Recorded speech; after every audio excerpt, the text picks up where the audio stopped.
Hello everyone, my name is Cheryl Hankey. Today I'll be sharing a project that began with my trip to Korea and grew into a full GIS experience, ending with the development of my own custom mobile app. Throughout this presentation, I'll try to be short with my words so you can read the pop-ups as we go. This is how I approached the project. I came up with a goal and then I created and collected the data and then I manipulated the data. I then configured an app and finally I created an app. I'll walk through each of these steps so you can see how the experience developed over time. The goal of this project was twofold. First, I wanted to showcase my trip to Korea, capturing the images, locations, and path of my travels. Second, I wanted to develop a mobile app that would let me label images in real time at the moment that I captured them using voice or text input. Originally, the project was supposed to be a simple graphic spatial journey from Columbia, Maryland to Korea. However, after spending days working on it, as you will see, the project morphed into something quite a bit bigger. The first phase focused on gathering and creating the initial data sets that I'd later use, primarily from my photos.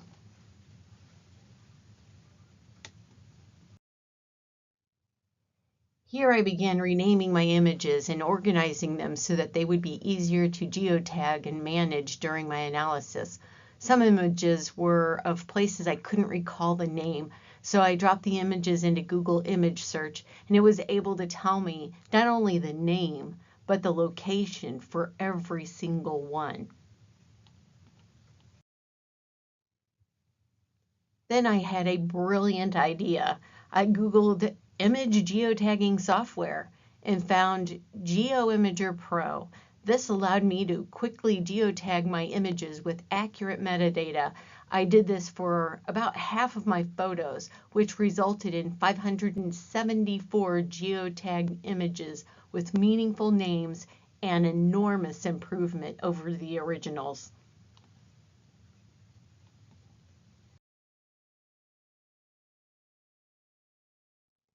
My fourth step was creating a layer of photos directly from my Google photo album.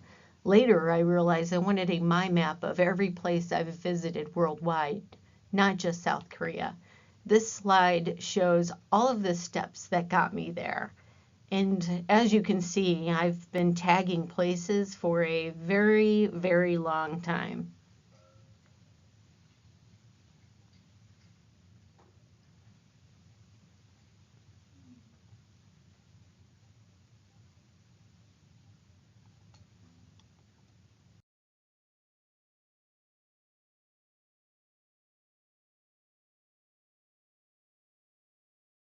The fifth step was pulling the images into Google Maps and creating layers for each point. Oddly, Google makes you select each photo individually, so that in itself was time consuming. Granted, this really wasn't strictly necessary. It just gave me a great way to share the experience with family and friends. It was sort of a two birds with one stone moment. These slides show the results. All of my images, all of my stops, and the path I took, mapped visually. However, the import process destroyed all of the work I did naming the photos and wouldn't let me access the metadata. So I decided to abandon this approach and turn to ArcGIS Pro. But first, I had an idea. My thought was, wouldn't it be amazing if we could just export everything from Google and bring it into ArcGIS? I mean, there has to be a way to do this. So I did a little digging and found out that, well, we can.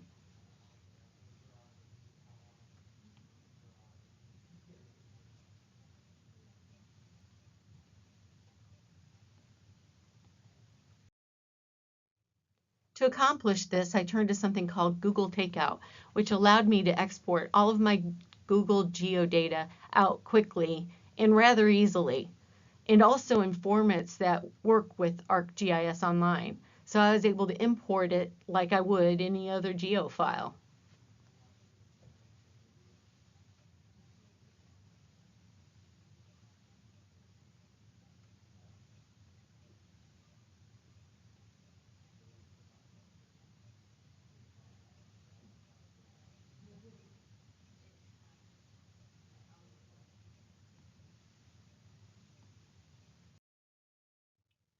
So I imported the images and metadata into ArcGIS Pro, and shockingly, each of the steps worked on the first try.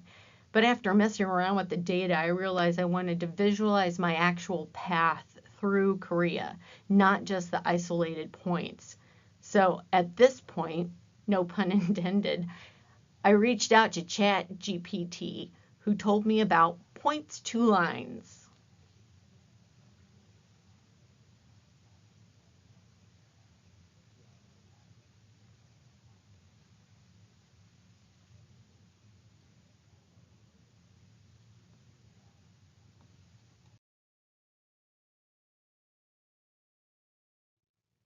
I have learned throughout this class that data manipulation is not easy, especially if you don't know how to get there or even where you want to go. It is very difficult to navigate through data and decide on a path to presenting it. So I turned to ChatGPT and found that sometimes he's not always right. The only thing ChatGPT was right about was geoprocessing tool points to lines.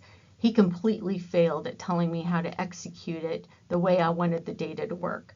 So I abandoned him and decided to troubleshoot the settings myself. And eventually I found the setting I needed. But as you can see, I went through a lot of settings. To visualize the lines in the correct order, I needed to create a 2-point line connecting each photo chronologically. Once I did this, the path finally reflected my actual travel experience.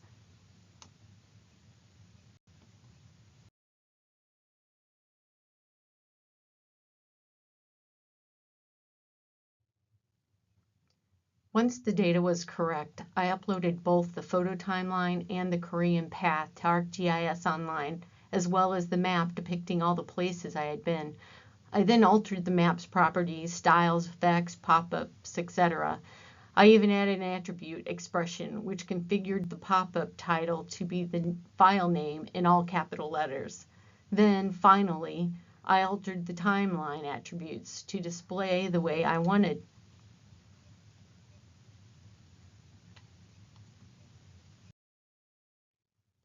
For the Korean path map, I configured all of the settings as I did the step-by-step map. But for this map, I also added bookmarks because there is just a lot going on in the cities that you cannot see from afar.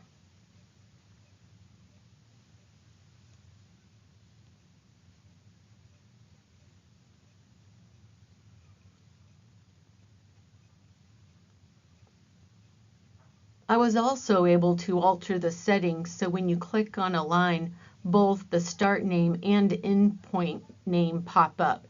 At this point, I had a fully interactive set of layers which were ready for app development. For the next phase, I selected ArcGIS Experience Builder. The name alone made it feel like it was just the right choice. I started with a template, probably chronology, but I'm honestly not 100% sure. To figure things out, I simply started adding widgets and experimenting. Widgets were my biggest challenge. I didn't know which ones I would need, so I added them all and I tested them all, and then I removed the ones that didn't seem to serve my purpose. One thing I really had a hard time learning is no matter how many times you try, you cannot insert a widget into a locked layout. Another thing I learned is that the undo command is invaluable.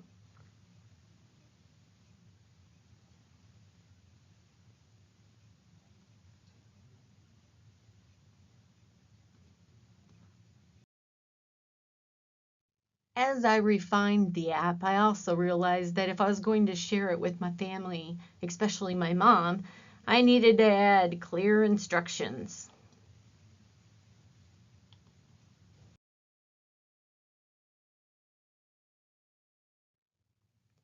I also wanted to add the capability to turn the swipe bar off on the map, so if someone wanted to focus just on one map, then they would have that option. I spent a lot of time on trying to get the timeline to consistently run for both maps at the same time, but the setting eluded me.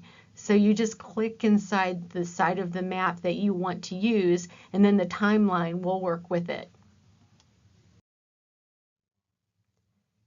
This is where I placed my world travel map. I also added a lot of bookmarks which actually interact with the other two maps. Finally, I decided to add another page which housed a full map with a timeline, a search feature, bookmarks, interactive pop-ups, etc. This map also allows the user to change the base map, measure, zoom in and out, interact with layers and legend, and even reset it back to home. And lastly, it has the analysis capability of find by attributes and location.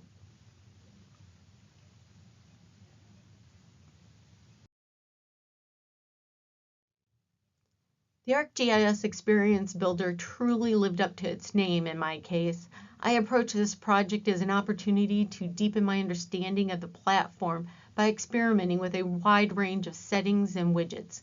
In doing so, I gained a meaningful hands-on experience with its capabilities.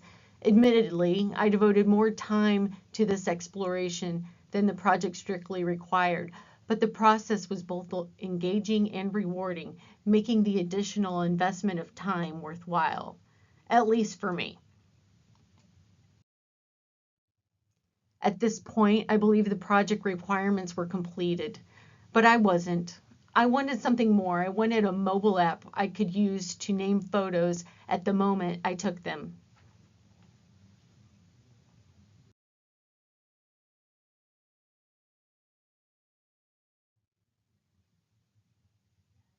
So I asked myself, with all of these ArcGIS tools available, surely there had to be a way. And guess what? There was. So I created my own app and I named it GeoPhoto. This app lets me label photos through voice or text input immediately after I take them.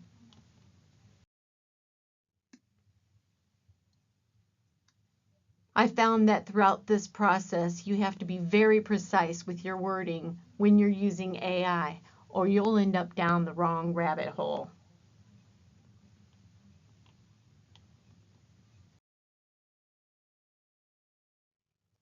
I leaned heavily on ChatGPT for guidance throughout design and troubleshooting. From structuring the form to managing feature layers, AI played a huge role in making the process efficient. The first step was installing ArcGIS Survey 123 Connect, the desktop version. This enabled me to design a custom form that matched exactly what I needed.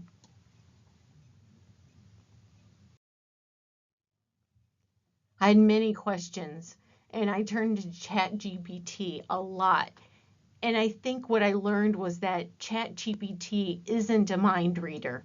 You often have to reword what you're asking, often dig deeper, and test out what he gives you. I had to do a lot of troubleshooting myself. It was tedious, but I feel like it was well worth it.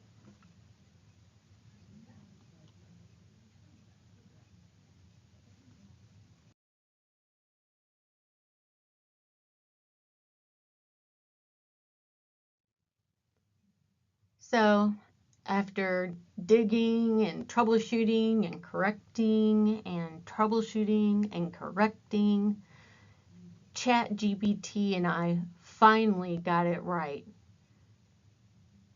And these are the steps that got us there.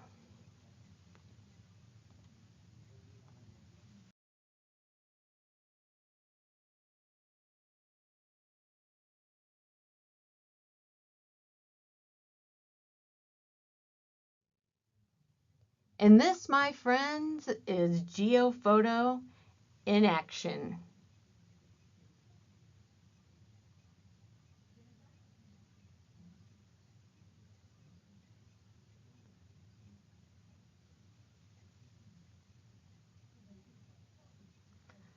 I appreciate that it has the zoom feature, but I really wish there were a way to make it so it's using the iPhone's photography interface with all of its options. I suppose that's a task for another course.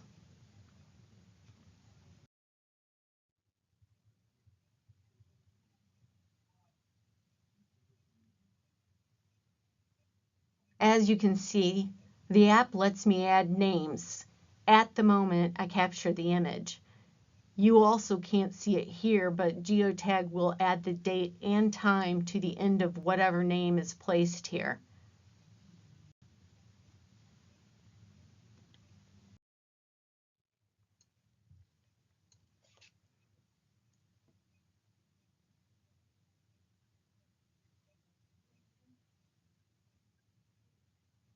Here you can see that it added the date and the time to the end of the photo's name. The app even allows you to access the map of all of your photos from your mobile phone.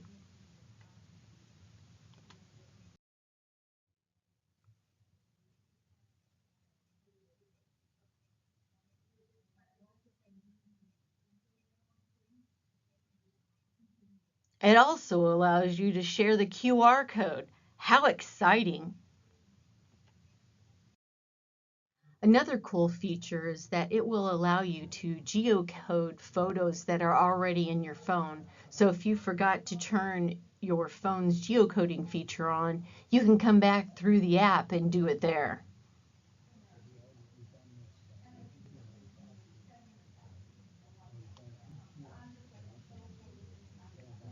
Also, to get out of the keyboard, you actually have to click outside of it.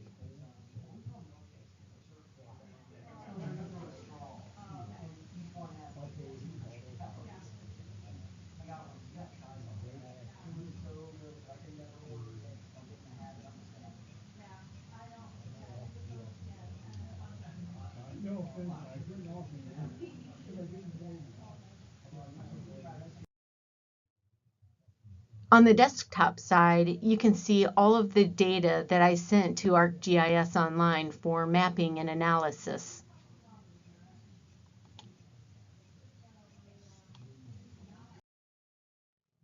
GeoPhoto clearly creates a clean, well-structured data set that integrates seamlessly with the rest of my GIS workflow. To summarize, my project covered the goal of documenting my Korea trip, data collection through geotagging and Google Maps, data manipulation in ArcGIS Pro, app configuration and experience builder, and finally, creating my own custom mobile app, GeoPhoto.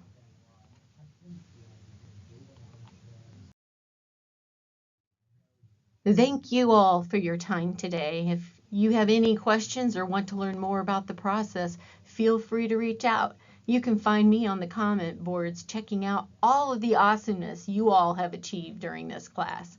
And I wish you all the best of luck. Thank you.